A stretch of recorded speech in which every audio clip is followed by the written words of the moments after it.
Bismillahirrahmanirrahim. Another important topic, that is the hypersensitivity reactions. Hypersensitivity reactions, they are usually asked in the MCQs, SCQ portion also, and they are also asked in the OSCE examination. So hypersensitivity reactions, they are one of the most important topic of this immunology. Briefly speaking, what is hypersensitivity? Hypersensitivity is basically an exaggerated immune response. In simple term, you can call it also as allergy.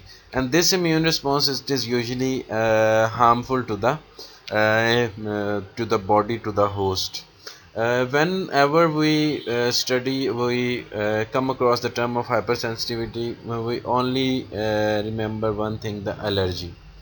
But the hypersensitivity, it is a broader term than the allergy. It involves a various reactions. It also involves the allergic reaction. It also involves some other cell mediated and antibody mediated reactions. So this is a broad term. So when we talk about the hypersensitivity reaction, there are four hypersensitivity reactions: type 1, type 2, type 3. Both all these, they are the antibody mediated, while type 4 hypersensitivity reaction, that is cell mediated reaction. When we talk about type 1 hypersensitivity reaction, it is called as immediate or anaphylactic hypersensitivity reaction. Type 2 is called as cytotoxic hypersensitivity, while type 3 is called as immune complex, while type 4 is called as delayed hypersensitivity reaction. You can remember the various hypersensitivity reaction by mnemonic acid: A for anaphylactic, C for cytotoxic, I for immune complex, and D for delayed hypersensitivity reactions.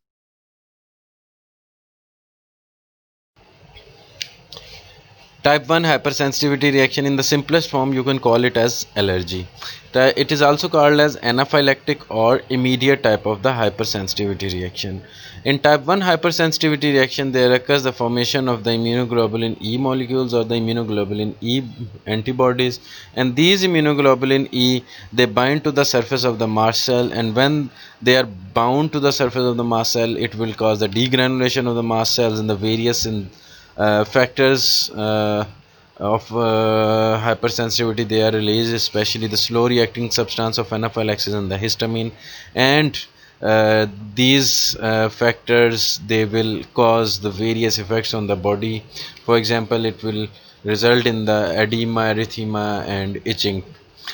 Type 1 hypersensitivity, it is divided into two phases. One is the immediate phase and second is the late phase. When we talk about the immediate phase, it occurs within the minutes, and this is mainly due to the immunoglobulin E when that is bound to the mast cell and results in degranulation. All the symptoms of edema, erythema, and the itching that appear in this immediate phase of the type 1 hypersensitivity reaction. In the late phase, that occurs after hours of the immediate phase, about 6 to 8 hours later, it will result in the release of few other mediators, especially the slow reacting substance of anaphylaxis that are synthesized after the mast cells that are degranulated. These mediators, this SRSA, it will cause the influx of various inflammatory cells, especially the eosinophils, as it is an allergic reaction. So eosinophils mainly, they will be recruited, neutrophils will be recruited, and again you can find the sign of erythema in the late phase, and also along with the erythema there will be induration or palpable inflammation that can also be seen. So one important point to note in this slide is that the complement system, that is not involved in the type 1 hypersensitivity reaction. So this is the whole process of type 1 hypersensitivity reaction. Just look at this figure. You can see there are there are receptors for the immunoglobulin E molecule on the surface of the mast cells, and various granules are present in the mast cells, and these granules, they contain the histamine and other substances. When immunoglobulin E molecule, they bind to their receptors, and some allergic material that cross links with this immunoglobulin E. Ultimately, the mast cells in the last part of the picture, the mast cells, they become degranulated, and the granules which are present inside the mast cells, they come out of the cells, and especially the histamine, and further they will cause their effect, especially the capillary permeability and the smooth muscle contraction. So this is the whole pathogenesis of the type 1 hypersensitivity reaction.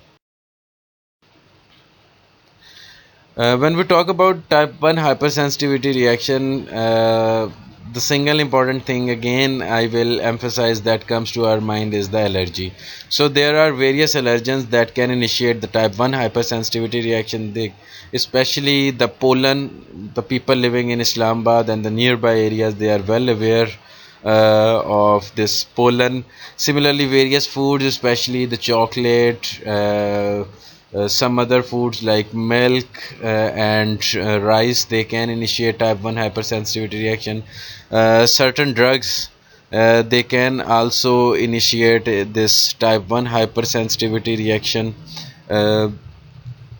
Animal dander, those people who have genetic predisposition, they are at high risk of developing this type 1 hypersensitivity reaction. So again, just a repetition of the things that are causing allergy. You people must have studied in the second year MBBS, and all these allergen or these allergic material, they can cause the various signs and symptoms of these of this type 1 hypersensitivity reaction. Type 1 hypersensitivity reaction, it can also occur in various atopic disorders. For example, if there is failure of regulation at the level of the T cells, they do not regulate, they are not regulated as a due to deficiency of suppressor of the regulatory T cells. So type 1 hypersensitivity reaction can occur when the body cells, when the various receptors, they are very efficient, and they present the antigens to the helper T cells and other cells. Again, it may cause the type 1 hypersensitivity reaction. Third important factor that results in these atopic disorder, that is the hyperactivity of the target tissues. The target cells, they may be hyperactive, and as a result of the hyperactivity, various type 1 hypersensitivity disorders, they can be elicited. There is one very important hypothesis about the type 1 hypersensitivity reaction, that is called as hygiene hypothesis. What do you mean by the hygiene hypothesis? In hygiene hypothesis, basically this hygiene hypothesis, it states that the people who are living in the Western countries, or who are living in the developed countries, they are more prone to develop this type 1 hypersensitivity reaction as compared to those people who are living in third world country, who are living in the poor countries or underdeveloped countries. What is the reason? Those who propose this hypothesis, they give a very good reason that in underdeveloped countries, in third world or poor countries, are immunoglobulin E molecules, are eosinophils, they are busy in fighting with various infections, various helminthic infections, various parasitic infestation.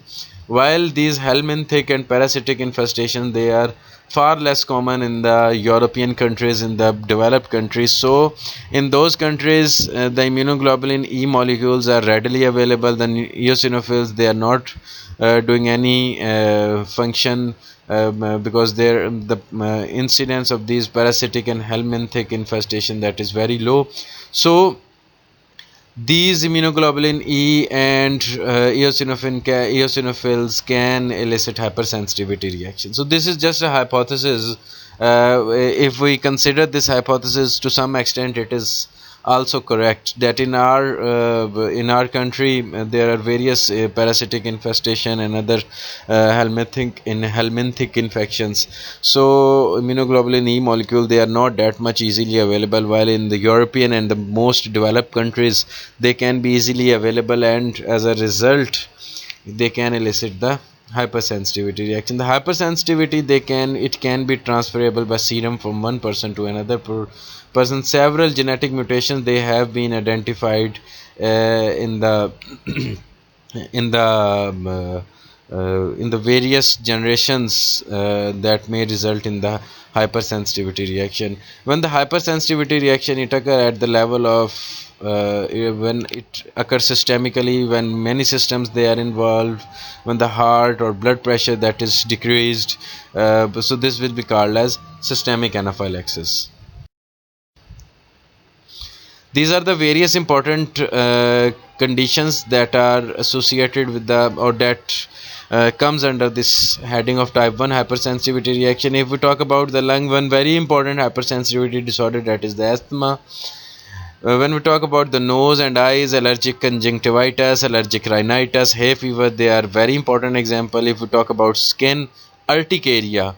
Urticaria, one of the most important hypersensitivity reaction of the skin. Then comes eczema or atopic dermatitis.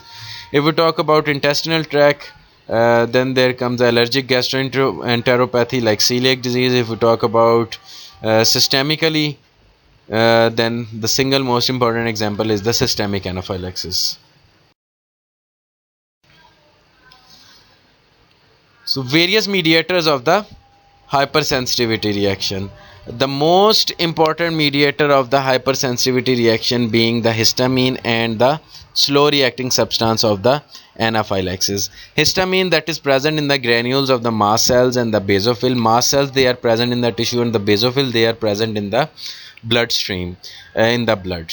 When we talk about the effect of this histamine, it causes the capillary permeability, it increases the capillary permeability, and it causes the contraction of the bronchial smooth muscle or the bronchospasm. The second important mediator is the slow reacting substance of anaphylaxis, which comprises of many leukotrienes. This slow reacting substance of anaphylaxis, it causes the increased vascular permeability and the uh, contraction of the bronchial smooth muscle and other smooth muscles of the body. Eosinophilic chemotactic factor of anaphylaxis, ECFA. It is again present in the mast cells. When the mast cells they are degranulated, this eosinophilic chemotactic factor of anaphylaxis, that is again secreted, and this as the name implies, it causes the chemo attraction of the eosinophils towards the site of the injury. Serotonin. Serotonin, it is present in the mast cells, and it is also released from the blood platelets. This serotonin, it again causes increased vascular permeability. It may cause capillary dilatation and cause the smooth muscle contraction.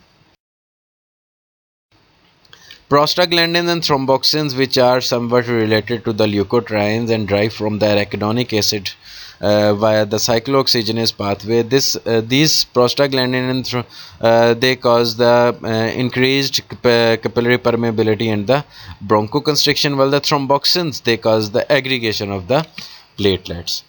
Platelet activating factor. This platelet activating factor, that is again produced by the mast cell and cause the bronchoconstriction and increased vascular permeability. Apart from these two effects, it also causes the hypotension. So when we talk about all these factors which are elaborated, all these substances, mediators which are elaborated in the type 1 hypersensitivity reaction, their central effect being the increased capillary permeability and bronchospasm or contraction of the bronchial smooth muscle or other smooth muscles of the body. So again, the same examples which we have studied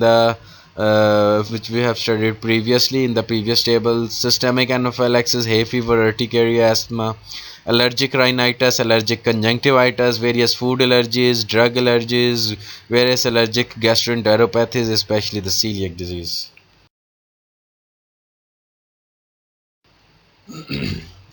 Type 2 hypersensitivity reaction.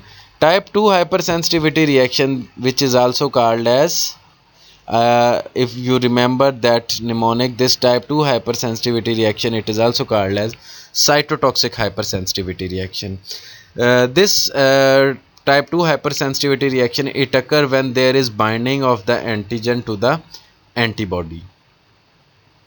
When the antigen and antibody complex it is formed, it will result in the activation of the complement cascade. Various complement proteins, they will be activated, and ultimately it will result in the generation of the membrane attack complex. If we talk about further about the this cytotoxic hypersensitivity reaction, which involves the complement system, one very important example is the ABO transfusion reaction or the RH incompatibility reaction, which are very common mismatch. You can call them as mismatch transfusion reactions, and they come under the heading of this type 2 hypersensitivity reactions. So again, the complement mediated lysis that occurs in the type 2 hypersensitivity reaction, the same point, it also involves phagocytes or the macrophages. This slide, it shows the pathogenesis of the type 2 hypersensitivity reaction. Here we quote the example of the red blood cells or the mismatch transfusion. In mismatch transfusion, the antigen they bind to the surface of the red blood cells. When antigen they bind to surface of the red blood cells, immunoglobulin Ig molecule, they will come and bind to these antigen. There is an complement binding site or the immunoglobulin G molecule. Complement will bind to its site on the immunoglobulin G, and ultimately the complement pathway, when it will be activated, it will result in the generation of the membrane attack complex and cause the cytolysis.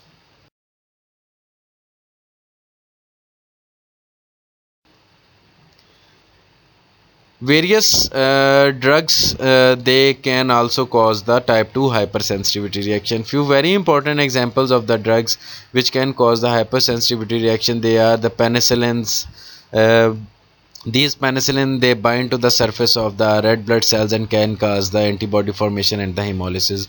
Few other drugs, for example, quinidine, they can cause thrombocytopenia because quinidine, they bind to the surface of the platelets, and then immunoglobulin come, they bind to these antigens, they bind to the quinidine present on the surface of the platelets. Complement system will be activated and cause the lysis of the platelets.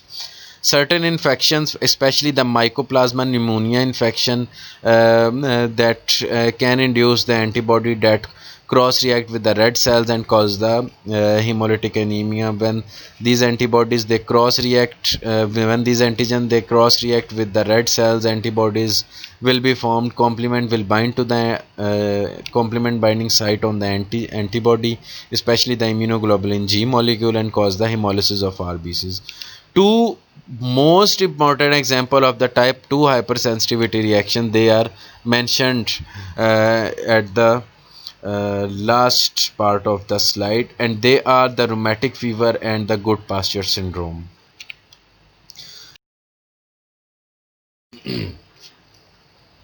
So again, the various examples, the two are also mentioned in the previous slide, the rheumatic fever and the Goodpasture syndrome.